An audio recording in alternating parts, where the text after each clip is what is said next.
네, 우리가 함께 오늘 나눌 말씀은 영의 사람입니다. 거듭난 사람의 이제 특징에 대해서 말씀을 나누겠습니다. 말씀은 이제 창세기 33장 1절부터 11절의 말씀인데요. 그 내용은 창세기 32장에서 야곱이라는 야망이 가득했던 인간이 형 에서의 400인의 군사 앞에서 납복강을 못 건너고 절망하게 되죠. 그리고 거기에서 환도뼈가 부러지고 자아가 깨지고 회개하고 완전히 새 사람이 되어서 야곱이라는 자연인이 이스라엘이라는 영의 사람으로 거듭나게 됩니다. 그래서 성경에서 가장 극적인 변화의 사람, 영의 사람 하면 이제 야곱을 들 수가 있죠. 우리의 신앙의 아주 모델이 되는 겁니다. 그런데 그 창세기 32장 31절에 이렇게 변해요. 분이엘을 지날 때 해가 돋았고 그 환도뼈로 인하여 절었더라. 아니 지금 철하기도 하고 자아가 깨지고 완전히 이스라엘로 거듭났는데 똑같은 해가 돋았고 여전히 뭐요? 환도뼈가 나았더라 그래야 되잖아요. 절지 않았더라, 뛰었더라 그래야 되는데 여전히 절았어요. 그러면 뭐가 달라졌냐는 거예요. 어마어마한 변화가 33장 1절부터 11절에 나옵니다. 이제 에서를 이제 드디어 만나는 장면 속에서 영의 사람의 특징이 육의 사람과 얼마나 달라져 있는가 이걸 보여주는 것이 33장입니다. 첫 번째는 이런 거죠. 영의 사람의 특징은요, 자기 개인의 입장보다도 공동체에 대한 책임감을 느끼는 사람입니다. 그래서 위기의 순간에 항상 앞장서는 사람이 영의 사람의 특징입니다. 가만히 생각해보면 야곱의 인생의 특징은 뭐냐면 늘 도망가는 사람이었어요. 그러니까 야복강가에서 분예를 체험하기 전에는 어떻게 했냐면은 뭐 노예 그 여종들과 자식들 먼저 보내고 그 다음에 그 레아와 자식들 보내고 그 다음에 라헬과 자식들 먼저 보내고 에서가 지금 죽이려고 오고 있는데 자기는 안 건너고 이게 이제 육의 사람의 특징. 위기 순간에 가장 뒤로 빠지는 거죠. 그런데 분예를 경험하고 나서 완전히 영의 사람이 되고 나서의 특징은 뭐냐면 33장 그 2절 3절 이렇게 나옵니다. 여종들과 자식들은 앞에 두고 레아와 그 자식들은 다음에 두고 라헬과 요셉은 뒤에 두고 자기는 그들 앞에서 나아가되. 그러니까 여러분 영의 사람이 누구냐? 위기의 순간에 앞서서 나가서 다른 사람을 살리기 위해서 자기가 십자가를 지는 삶이다. 두 번째는 대인관계 속에서의 나타나는 현상이 되는 겸손입니다. 그건 뭐냐면 자기를 철저하게 낮추는 사람입니다. 3절에 보면 자기는 그들 앞에서 나아가되 몸을 7번 땅에 굽히며 그의 형 에서에게 가니 이렇게 나오거든요. 여러분 야곱이었을 때 그 특징이 뭐였어요? 쌍둥이로 태어났는데 자기가 형이 되기 위해서 장자권 뺏기 위해서 별짓을 다 했잖아요. 자기가 더 뛰어난 사람, 앞선 사람, 큰 사람인 걸 드러내려고요. 어마어마하게 교만하게 별짓을 다 했거든요. 그런데 분예를 경험하고 나니까 거듭나고 나니까 형을 만나러 가는데 할아버지를 만나는 것보다 더 철저하게 자기를 낮춰요. 어떻게 한다고요? 얼굴을 땅에 7번 되는 거. 한번 상상해 보세요. 걸어가면서 또 얼굴을 땅에 대고 일어나고. 땅에도 야곱, 지금 에서가 야곱 죽이려고 칼을 들고 오고 있는데 자꾸 자벌레같이 귀여워 사람이.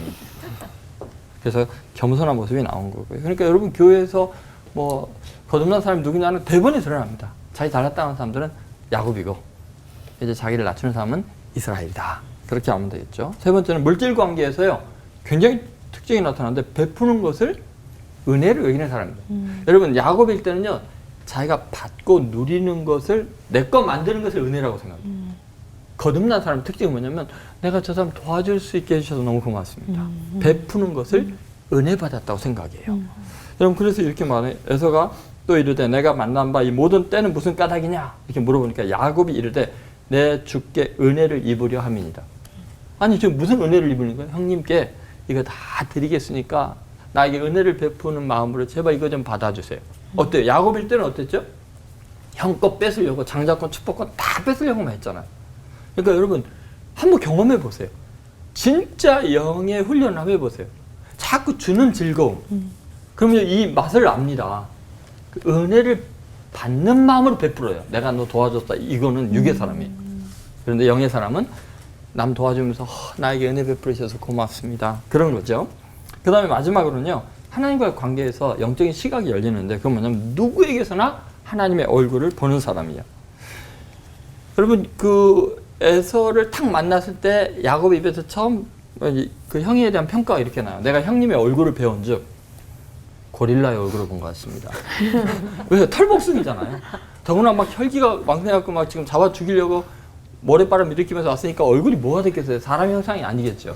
그런데 내가 형님의 얼굴을 배운 즉 하나님의 얼굴을 본 것 같습니다. 10절에 뒷부분이 그렇게 나오죠. 정말 거듭난 사람들은요, 누구를 봐도 하나님의 모습을 봅니다. 그래서 저희 교회 한 가지 표현, 이웃을 주님처럼.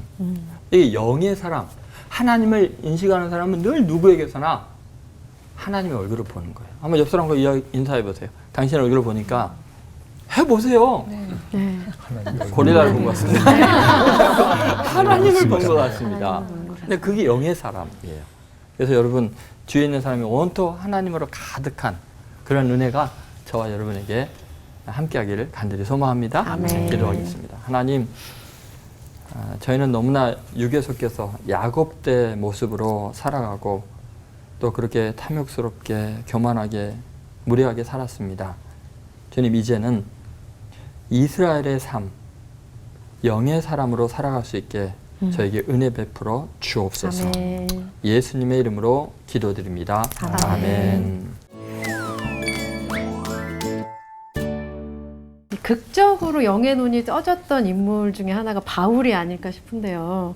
그 바울이야말로 자신의 믿음이 너무 완고했던 사람이었는데 어떻게 이렇게 보이지 않는 것을 보게 됐는지 궁금하고요. 그리고 대부분의 사람들은 영의 사람, 육의 사람 왔다 갔다 하잖아요. 그래도 되는 건지 우리 이상감 목사님, 조동천 목사님 궁금합니다. 그 바울의 이제 변화의 순간은 뭐냐면 자신이 얼마나 큰 죄인이었는지 하나님을 대적하는지 그거에 대한 충격을 받거든요. 그래서 보통 이제 많은 신학자들이나 그 어떤 이제 목회자들이 사울인 사람 바울로 이렇게 완전히 거듭나는 순간이 다메섹 도상이라고 하는데 사실은 다메섹 도상이 다가 아닌 거예요. 왜냐하면 폐인이 돼버렸거든요. 내가 그렇게 평생을 하나님을 위해서 열심을 내고 특심이었죠. 근데 그게 하나님을 대적하는 거였으니까요. 이제 자기의 지나간 삶이 다 무의미해지고 내가 이제 무엇을 위해 살아야 될지 모르고 자기 자신에서 실망하고 그러니까 식음을 전폐해요. 눈도 멀어버렸고요. 이제 너무 충격이 큰 거죠. 그러니까 거기에서 거듭난 건 아니야지. 자아가 박살이 나는 경험을 한 거죠. 그리고 이제 어떻게 이제 간신히 이제 일행들에 붙잡혀서 다메섹 이제 도시를 들어갔어요.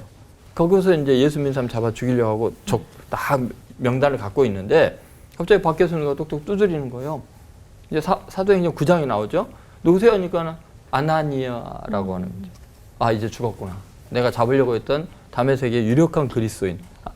내가 이렇게 눈이 멀고 폐인된 걸 알고 이제 나 죽이러 왔구나. 이렇게 두려움에 떨고 있을 거야. 절망이었을 거 아니에요. 눈을 찔끔 감았을 거야. 아마 이제 난 죽었다. 어차피 안 보이고.